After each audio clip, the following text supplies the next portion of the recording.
Hey ratbags, it's Jade. Today going over the post-stress review posted by Inflection and Nightingale, giving details how many players managed to make it to the stress test, what went wrong with Steam and Valve sending invites late, and some of the stuff that they're going to be working on. Recently, you might have not heard, but the game is coming out 2 days early on the 20th instead of the 22nd now. So they must be pretty confident with the stress test and obviously all their other playtests that they've had that the game's going to be in good enough condition for its release. So basically they had 50,000 unique people logging in. The stress test ended up going live for 9 hours and they saw a definitely decrease in the amount of crashes that were happening. They're going to be using this data obviously to make sure they've got enough servers for the actual launch, and so it ramps up as it gets busier in the evening. And yes, they have absolutely reiterated, don't rely on any kind of emails from Steam as they can go hours late. I saw some reports of people getting it like 16 hours, 20 hours late. That the best place is to join their Discord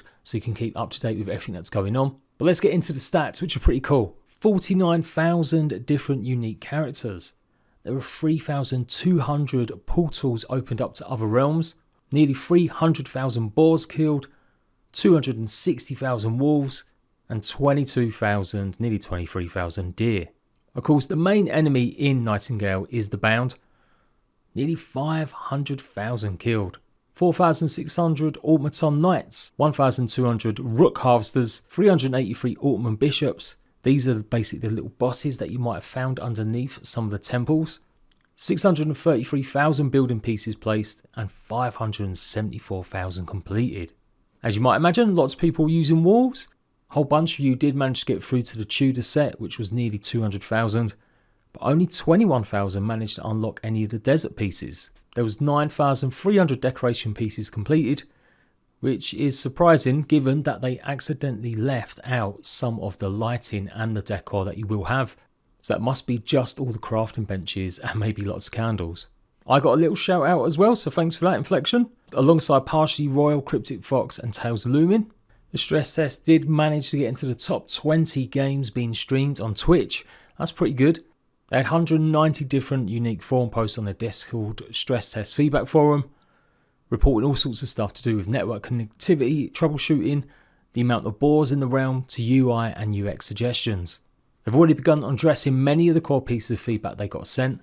Some will be there for the early access launch, other pieces are going to be prioritised for afterwards. As you can imagine, with a few weeks out, even though that was definitely an older build, it's still going to take a while to implement some of the changes that everyone's raised. But obviously we get a nice selection of screenshots from the community, so really cool stuff. Only got under 2 weeks to go. I've got so much content coming for you guys, I can't wait to dive in. Definitely some improvements need to be made with the UI, and I am a controller scrub and there definitely will be, I'm sure, improvements made to some of that. But overall, I didn't really think it was that bad.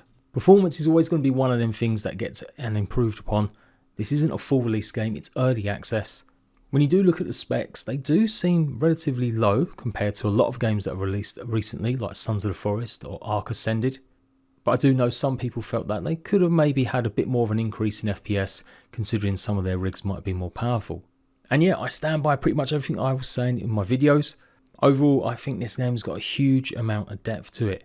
It might be a little bit overwhelming for the more casual survival fan, but the sheer amount of different gear and items you can craft with different abilities, and the way that you'll be utilising all sorts of infusions and charms to give yourself even more abilities, I think that really makes the combat quite unique. People complaining about the third person maybe not being that great. That really was only added in most recently. Nightingale was conceived as a first person game only. It's only due to player feedback that they decided to go ahead and try and add a third person. So I'm sure that will be improved over time, but I'm willing to give them a break. They've literally, like I said, only added it in the last year or so. When the game's meant to be played first person, and now you've got to think about how it connects in third person, picking up items and more, then obviously that's going to take a bit of time. But at least it's there.